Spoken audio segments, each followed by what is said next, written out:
Creating Value series powered by NEC. My name is Dylan Alcott. I'm your host. We are here at the NEC hangar, the home of the Essendon Footy Club. And I'm very excited today to interview someone who's on the AFLW program, Courtney Ugle. Courtney, welcome to the series. Thank you. Thanks for having me. Now, first and foremost, these are pretty good digs to be able to do your job every single day. What does it feel like to finally be here? Oh, look, it's really surreal. I think, being a woman in a male-dominated industry, to have access to facilities like this is second to none. We're really well looked after here. Now, can you give us a little bit of background about your journey into AFL and how you ended up coming here to Essendon? Yeah, so I've been playing footy for about 11 years now. So started back in WA, that's where I'm originally from. I wasn't any good. I just played it because my brother played it and I wanted to be just like him. But was fortunate enough to get offered an opportunity to be a part of the inaugural VFLW side back in 2018. So I've been here since inception. So I've been here for 5 years now at Essendon and as a VFLW player, and have loved every minute of it, and think that I'm only just kind of at the peak or finding my way of, to be able to be the best footy player. How did you get into that step? So you're playing for 11 years, you're not that good at it, you don't take it that serious, and then boom, Essendon hit you up, you joined the VFLW team. How did that come about? So it goes back from 2016. So I've been playing footy since high school, played senior footy in the VFLW in Western Australia.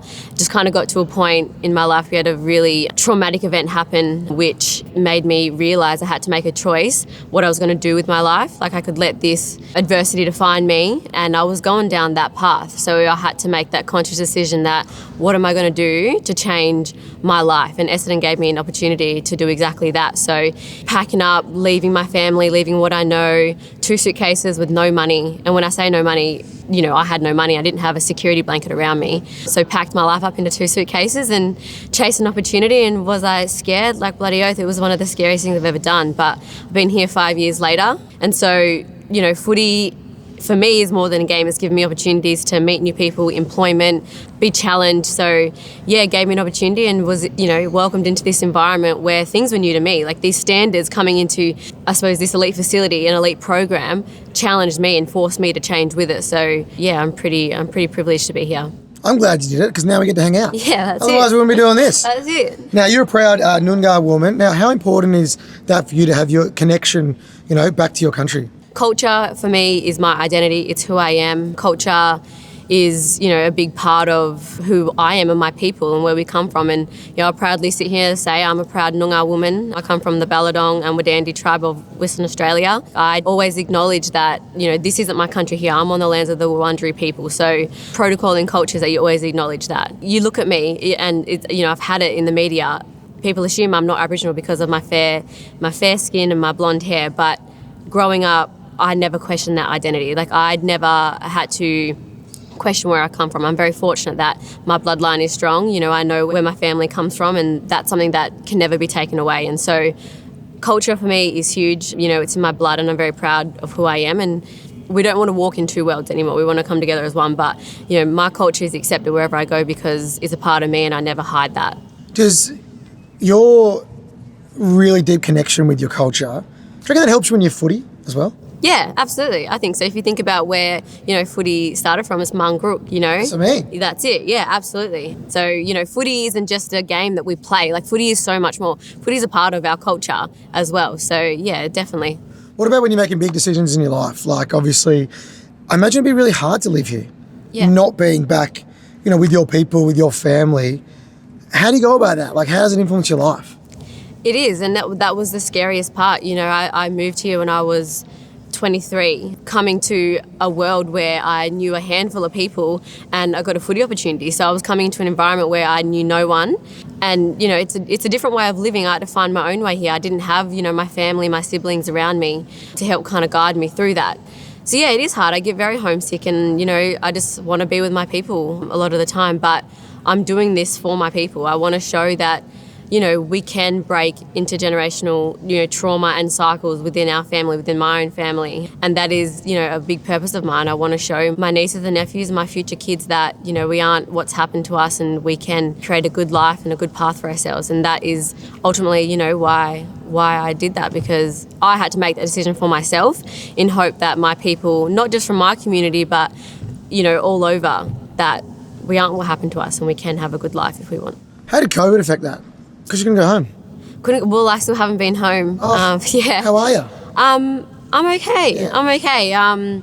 Yeah, sorry, I just got stunned a little bit. Yeah, I'm okay. I miss my family. You know, it's my mum's death anniversary coming up next week. So, you know, you always get a little bit homesick and quite sad when you can't be with your people with significant dates like that. So, look, I'm okay. I've got footy and I've got work, which, you know, I'm both passionate about both of those areas. So that's what gets me going. But I ain't going to lie, I get sad. I miss home.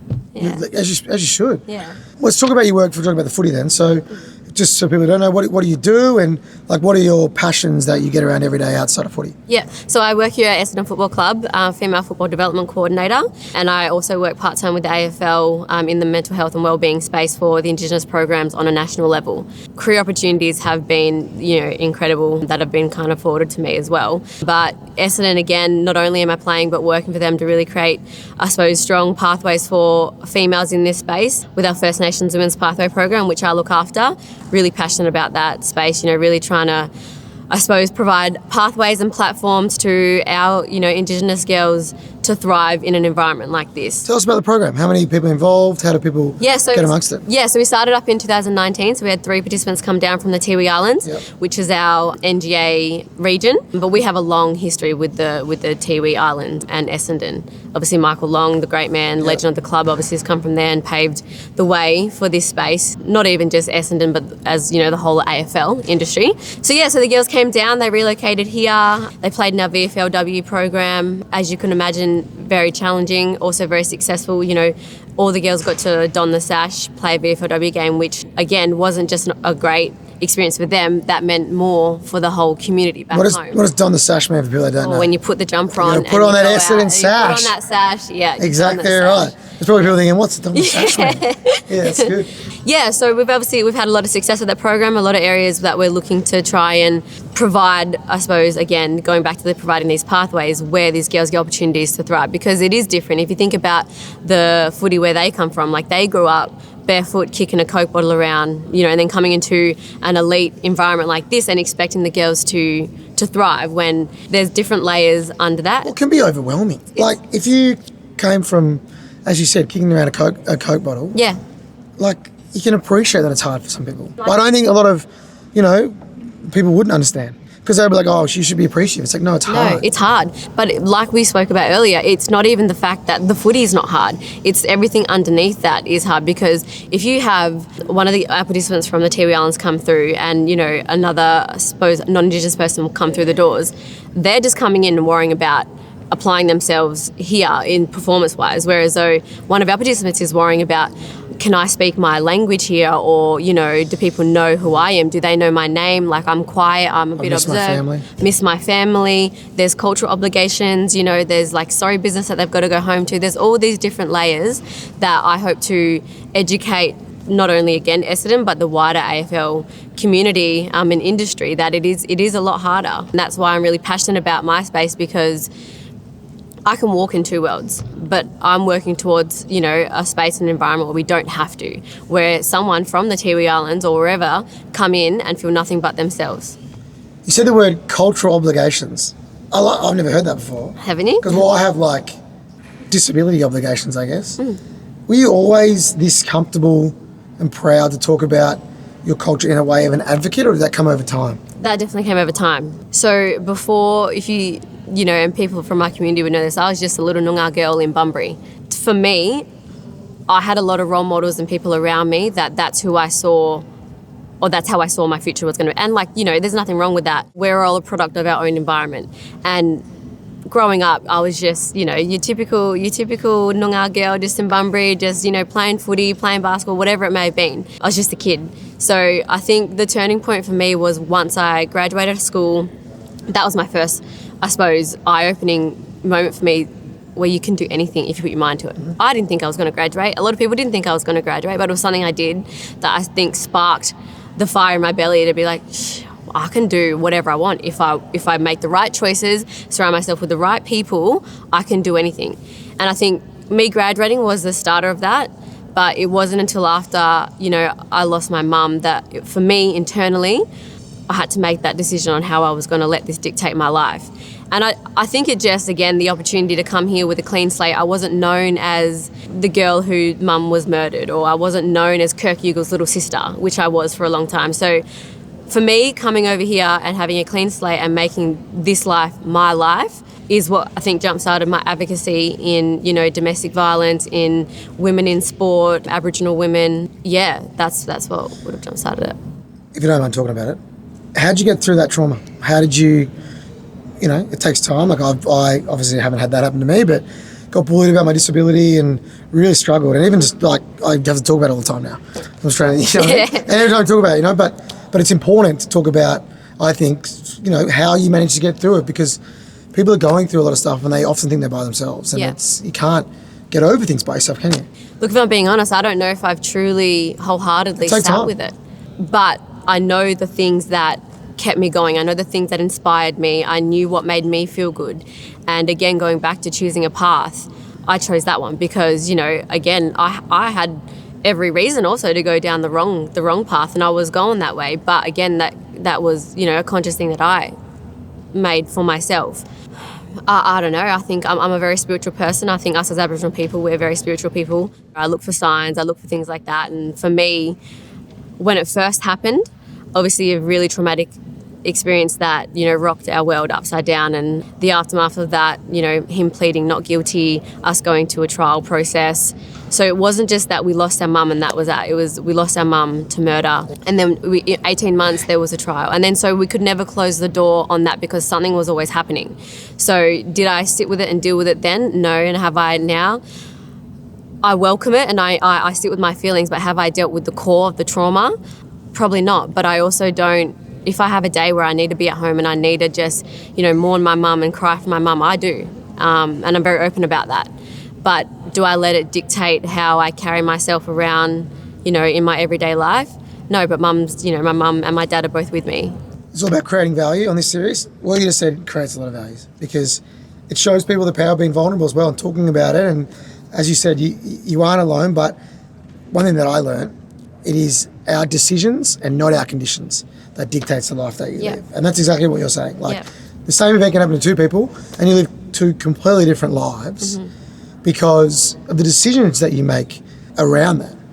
But it's hard to do, isn't it? It is. And especially, if I could say, I'm here on my own, I'm not. I've got a family here, Essendon, and I've got some of my really good friends that are, that I'm really close with. So I'm not on my own. But when it comes to, feeling, I suppose, the depth of hurt and loss and pain that I still do for both my mum and dad, I sit with that and I don't shut it off. But I know that tomorrow's going to be a new day and it's up to me. And I always try to do, what am I grateful for today? I have so much to be grateful for. The fact that I can get up in the morning and go buy myself a coffee, as many coffees as I want, without it affecting, my bank account, like that for me is something I'm very grateful for, because that for me is nothing that I envisioned back in the day. Yeah, I like that. So you're a baller, by the way. Oh, no. Footy, business, you're sticking up for your community. I love it so much. Where do you see you heading? Are you going to go down the business side, or do you think sport is going to be the next little while for a while? I'm not done playing sport. I like it. Yeah, sport for the next little while. But it's funny you ask that because I am more than just a footy player. Yeah, I'm more that's than what that. I mean. Yeah. You're advocating, you're working, you're a triple threat, which I like. But do you think this playing sport also makes you better at footy, but also culturally for your community as well? Well, yeah, absolutely. And I think going back to what you mentioned earlier, for a long time there, because my brother played at Collingwood, I was known as Courtney Ugle's little sister. So I had this she's meant to be good at footy and she's meant to be striving for, the best possible accolades and stuff like that, and put a lot of pressure on myself. So when I didn't meet those expectations, I was very hard on myself. The community, they were not hard on me, but it was almost an expectation. Now though, I am the best version of myself because I'm doing so much better in every other, layer to my world. As an Aboriginal person, you are an advocate in whatever you do, and I'm very proud of that. And I don't like to consider myself a role model because I'm just similar to you, myself, authentically myself. And if people want to gravitate towards that and see inspiration from that, then I'm all for that, because I just want to break cycles, and I want to be able to create change so that when my future kids, aren't fighting for change. But, again, was welcomed with open arms to Essendon, my culture and who I am, and I've been able to really share that with not just, my footy team, but the wider club, and really, it's been embraced, and hoping, that whenever my time is to leave the club, that someone has learned something from me that they can then pass on. You and I are singing out of the same hymn book, as they say. Love it. We're using each other's lines. Beautiful. You haven't played an AFL game yet, though, have you? No. So explain what's going on here with the program, because you're the one who's got the program up, and then, correct me if I'm wrong, the licence has been granted. Yep. So next year, the sash will be donned and you'll be playing, is that right? Yeah, so again, I've been lucky enough to be here from the start, so I've seen the growth of women's footy as a staff member and as a VFLW player. So that storage room that you walk past over there, that was our change rooms when we first started. Yeah. That's normally where the wheelchairs are stored. I know your feeling. Yeah, and we shared it with the VFL men too. Yeah. So seeing... Ship them off. So seeing this come to light, now to have our own facility, own lockers, own toilets, own auditorium for the women's space, to see the evolution, the growth here is really exciting. So obviously I'm a VFLW player aspiring to be a part of the AFLW program. So that has been a goal of mine, which, I'm hoping in the near future can tick that goal. Because you work here, can you make sure you get a game? Sure. Who's here? It doesn't work. It does work like that. I'll make sure it does. Surely you can figure out some. Is that legal? Whatever. We're not on TV. I mean, we are on TV, but we'll figure it out. Hey, look, everyone in this club knows that that's what my goal is. Good. I've definitely been open about that. But my only priority is, getting to training this week and being better, during training, and then putting that into games. So, so we're in season at the moment, and I'm just trying to get better every week, take on every opportunity, whether that's gym, recovery, vision, just really trying to make the most of people we have around, but the resources, why wouldn't you make most of what we have here? So just trying to improve and get better every week, and I'm sure, whatever's meant to be will be. Now, you cannot be what you cannot see. I'm a firm believer in that. I didn't see anybody like me when I was a kid, and I didn't see any AFW players either. But now, it's everywhere, right? What does that representation mean? Not only for you to be a part of it personally, but for, little Courtneys that are out there that want to be like you. I mean, when I think back to who I, was looking up to, Kirby Bentley, she was the first Indigenous player, AFW player to be drafted. She's got a cup named after her, Kirby Bentley Cup. So she's done a lot in this space for Aboriginal players. She's someone who I've definitely strived to be like. I want to play like her. I want to be like her. But for me too, it was my brother. I wanted to be just like my brother, because right in my family, in our four walls, he was my idol. And, he put on that Collingwood jumper, and I remember just being the proudest person, in that stadium when he made his debut. That for me, I was like, that's my brother, and I want to be just like him. But I think, as we are moving forward now, he said to me, I wish I was more like you. And so it's amazing how everything kind of, works. And again, I think that comes down to decisions that we make. And I'm not out here trying to, do this to prove anyone wrong or anything like that. I'm doing it for myself because I love it. I love footy. I love nothing more than, getting here and kicking around with my mates. But I'm striving to be my best, and, I'll do whatever it takes. I love that. It's going to be a special moment for your fam when you chuck that jersey on. Yeah. What do you feel when I say that? It's interesting because... Your face, as soon as I said it, I just can't wait. I can't wait. And, nothing is guaranteed. And I think, along my very short journey, I should say, in really striving for that next level, there's been a lot of, I don't want to say letdowns, but it just hadn't been my time. Until it's signed, on the dotted line, I'm still just, trying to control what I can. And that's, how I prepare, what I put into my body, and how I train. So I'm just very much living in the moment. And when if it does happen, I'll probably break down and cry like a little baby. As you should. Nothing wrong with that. What does it mean to you to see the AFW being such a successful league? I think it's a bit like the Paralympics, right? There used to be an element of we all sing Kumbaya, we're happy to be there. Crap. But we are elite athletes who train our ass off and put on a show. And that, even the standard of the AFLW's got so much better. Absolutely. Right? What does it mean to be involved in that? Well, you're right. I mean, it's still in its infancy, 6 years. Yeah, it's young still. It's still so young.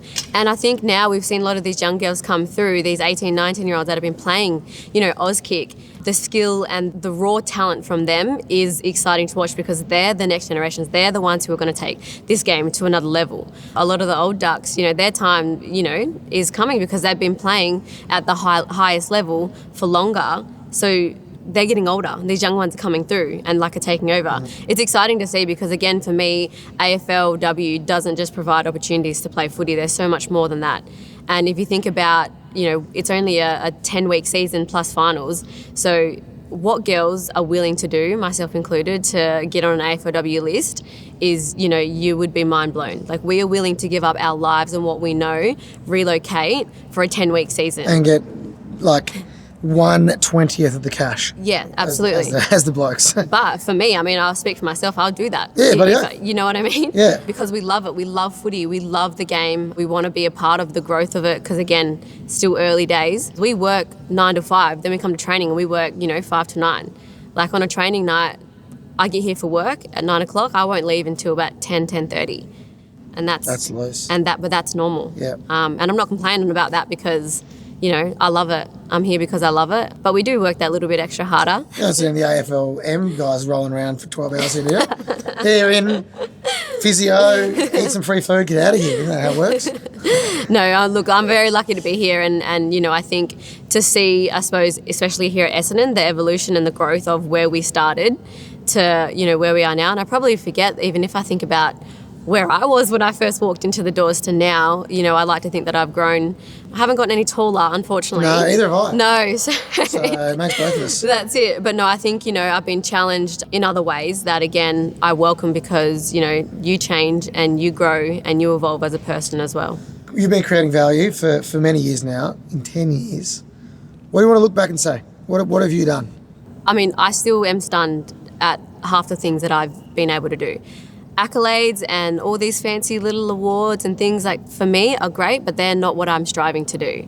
I'm striving to create environments for my people. I'm striving to, show young ones, not just Aboriginal people, but because that's my community and I've seen so many, we're so disadvantaged in all areas. I just want to show my people that regardless of what life has thrown at you, you can power through. There's a warrior within us, but it is up to us on what we decide to do. So I don't want to say, I want to write a book or I want to do, I want to actually just be known when my time is done that because of Courtney Ugle, Aboriginal people can come into this environment and thrive and be the best that they can be to create change because we play footy because it's fun, we love it.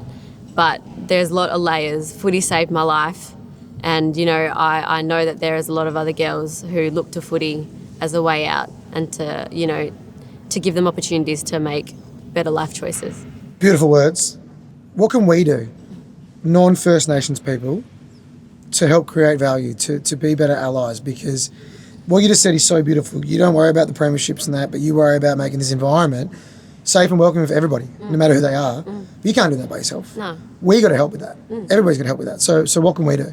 We definitely need you. We need you to stand with us. We need you to speak for us because if it is just First Nations people constantly speaking about the things that we are fighting for, if we don't have our allies standing with us arm in arm, standing with us, then, we're fighting each other. And that's not what this is about.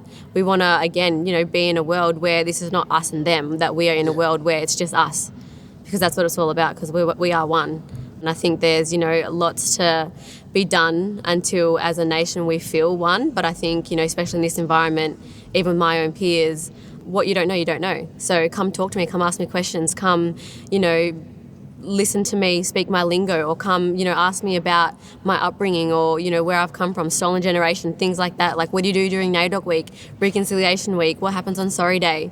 All these things I'm happy to share, but then I'll be watching what do you do next, and I've seen the conversations continue, not just amongst the playing group, but with their families, and so that for me, I feel like I've definitely played a little role in just educating my peers. The time for lip service is over, I reckon. I get that with disability a lot as well. Yeah. It's you can talk about it, but what are you going to do? What are you going to do? What are you going to do? Yeah. Is the most important. What position do you play on the footy field?